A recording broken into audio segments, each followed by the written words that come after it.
Here we go with another show.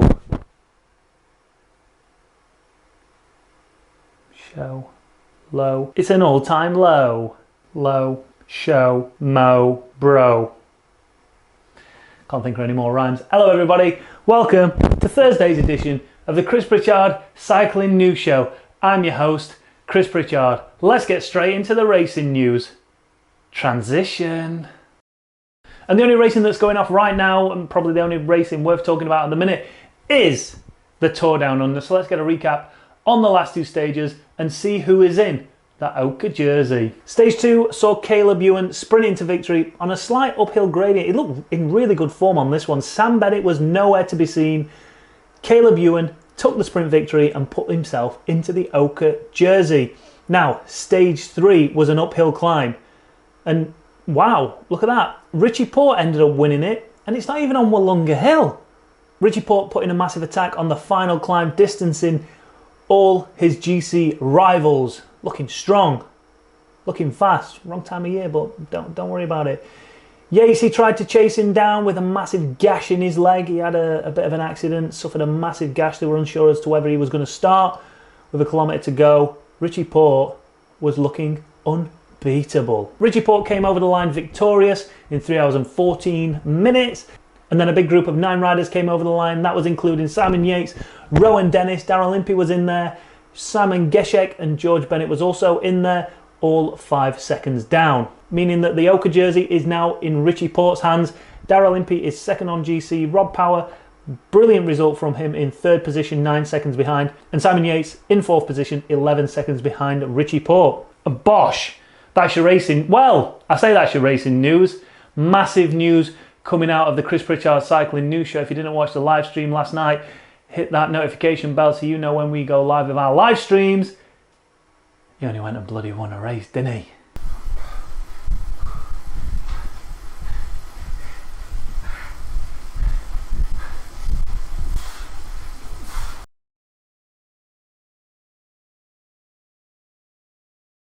Next up, and you know here on the Chris Pritchard Cycling News Show how we like to do our due diligence. We like to do our research to get the best stories. But today I can't be bothered. So I went over to Twitter and Fausto Coppi tweeted this out, which surprised me a little bit. And we'll have a discussion about it afterwards. So the team Vini Zabu KTM bans power meters and heart monitors during races. Lucas Into said, "I'm tired to hear. I was doing a 400 watts, but I could have dropped anyway. Oh, bad day. I couldn't push more than a 300 watts. Or, my heart rate doesn't go up. I'm tired. It seems that without the data info, it is impossible to pedal. Confused emoji. I don't want to manage robots, but athletes who know to listen to their bodies. They can still use their power meters in the training." Good decision. So Fausto Coppi 60 thinking it is a good idea to ban power meters, heart rate monitors, any data that a rider can see during a race, get it banned, give it to them in training so they know what they're doing, but during a race, get them banned. I think it's a good idea.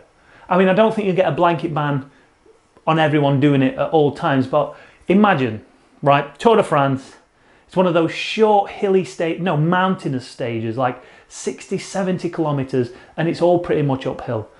Take the power meters off them, all right? Let them have the data for afterwards, but, you know, tape up the Garmin, put it under the seat, do what they got to do, or Wahoo, Element, Bolt, or Rome, right? Tape them up, don't let them see it, and then see what they do. And let the riders race on field. I think it'd equalise it. I think it would really give a chance for riders who ride on emotion and feel, someone like Alaphilippe, to really do some damage. We're so accustomed now to seeing efforts made by wattage or heart rate rather than going on feel, going on emotion and just trying to go for it. You know, a rider will glance down, check out what's happening on the computer, see that they're at 400 watts, they're at 176 BPM or whatever it might be, and think, right, I know I can sustain this for another 20 minutes. So right here, we're all happy, a couple of people are struggling here, so this is good for us. Take that away, and all of a sudden it's got to be, right, my legs feel all right here, but if someone goes, I don't know if I'm going to be able to catch them. So I'll just ease it up a little bit more. So then all of a sudden you start getting into the realms of where you think you might be at 400 watts, actually you're 430. and that's going to tire you quicker. And if someone else can hold on to that and then attack, I don't know. I just think it's a good thing. Do you think they should experiment with that? Do you think organisers should put a blanket ban on all computers, all GPS systems on bikes for either a stage or an actual race, just to see how different those races become because of the lack of information?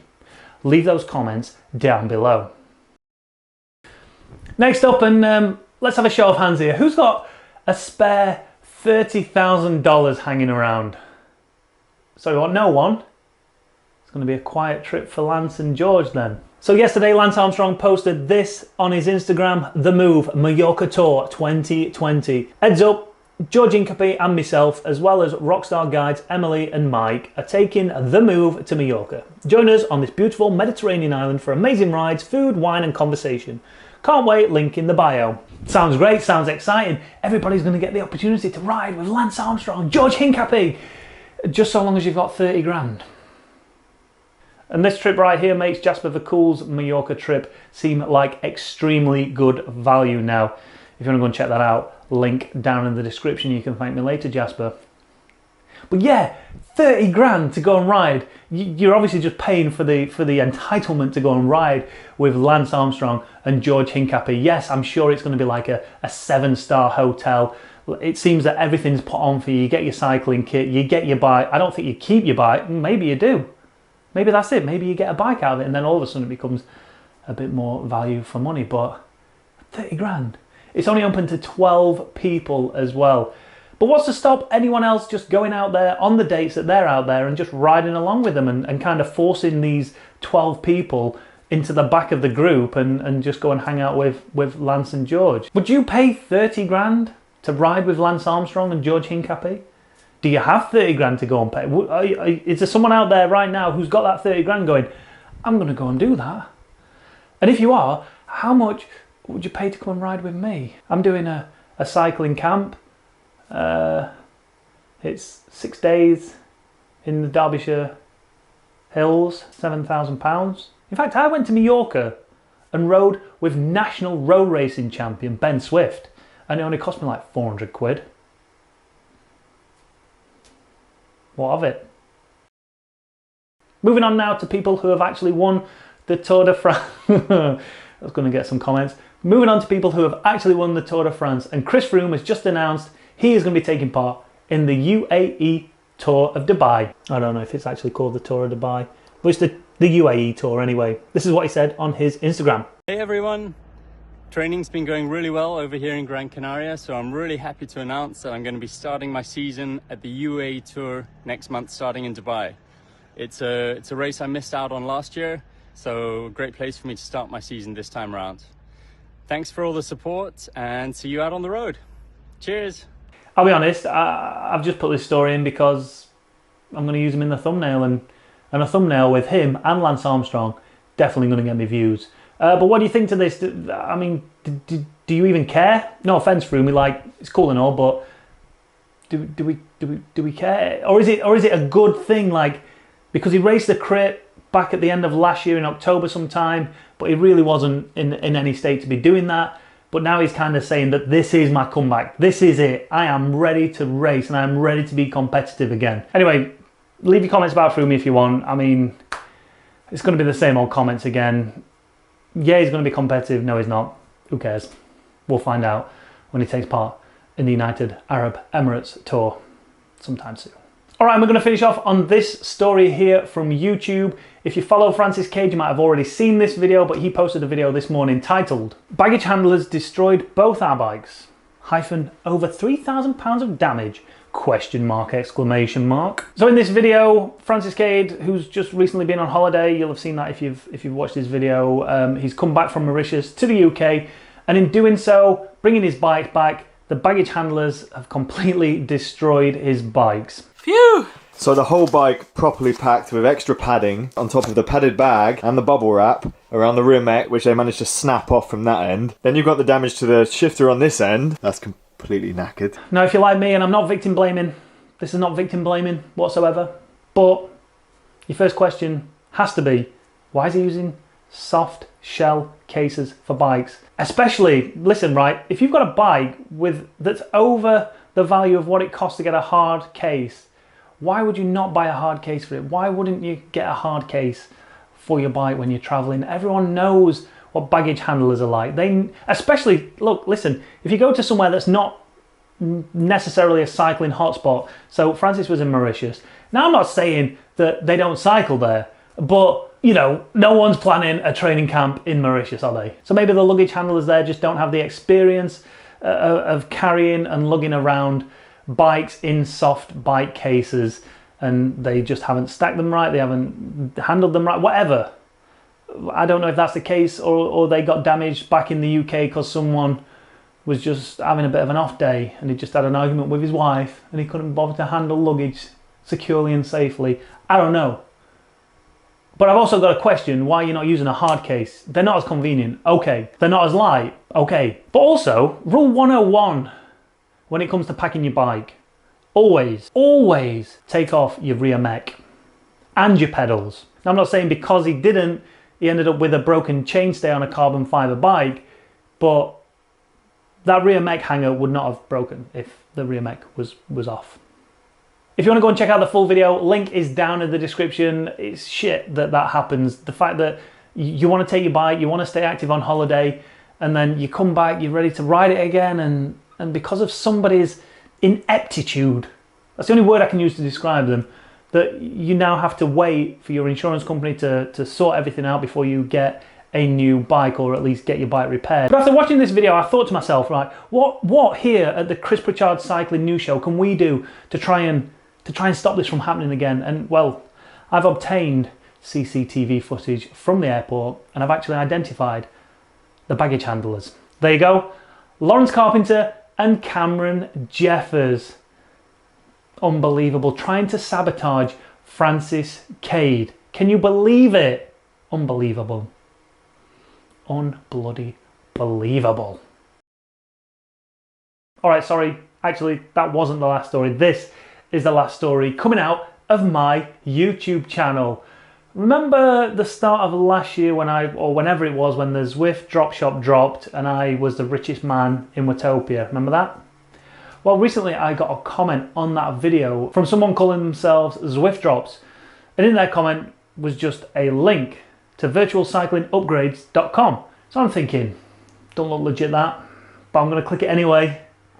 Click through to a website where it appears you can buy upgrades for Zwift.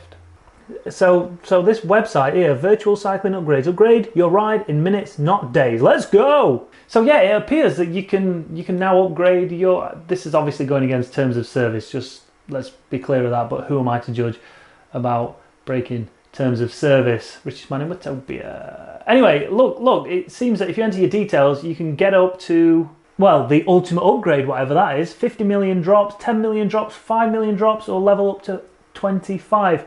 So, you know what I did? I got somebody to get in touch with them to check out the prices and see what was going down. And this is what they sent back to get the ultimate upgrade, which I presume is unlocking everything and giving you as many drops as you need and unlocking all the bikes. 25 quid. For 50 million drops, £12.50, 10 million drops, £7.50, 5 million for £5, level yourself up 25 levels, or up to level 25, I don't know, it costs a tenner.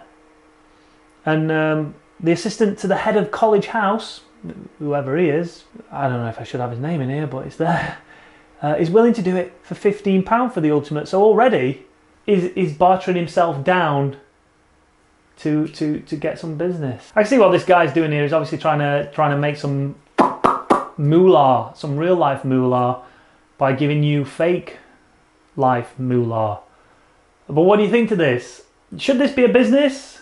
Like, should you be able to pay someone to go and unlock everything? Obviously, he must be doing it similar to how other people test out products like we do sometimes with an ant simulator. It's not a secret that people do that. I've done it on this channel to test out frames and to test out wheels.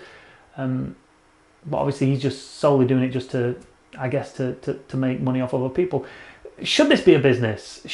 In fact, should Zwift make this a transactional thing?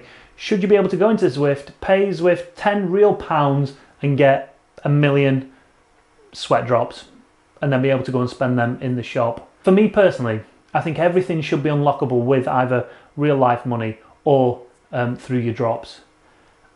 At any point, maybe cap it at like level 5, so at least people have to do a certain amount of riding before they can unlock everything. But then once you get to level 5, everything should be available to be bought. And if you want to either earn those drops via riding, or actually you just want to go, right, I want that bike and I want it now. Yes, there's a sense of achievement in getting it, but I don't care. I want that bike. And if you've got the money, you can pay for it. So what do you think to this? And do you think someone like this, whoever this Jacob guy, who's the head of the college house, assistant to the manager, do you think he should be making money off of it? Or do you think it should be Zwift that hold on to it? Not like they don't already hold. Anyway, leave your comments down below on this one. Is this someone just being a shrewd entrepreneur? Or do you think it's a bit shady? All right, and that's it for this show. Make sure you hit that like button, hit that subscribe button, hit that notification bell if you've not done already. If you've disliked the video, Francis Cade, then do one of them. Then do a dislike, I don't mind. But until next time, thanks for watching. See ya.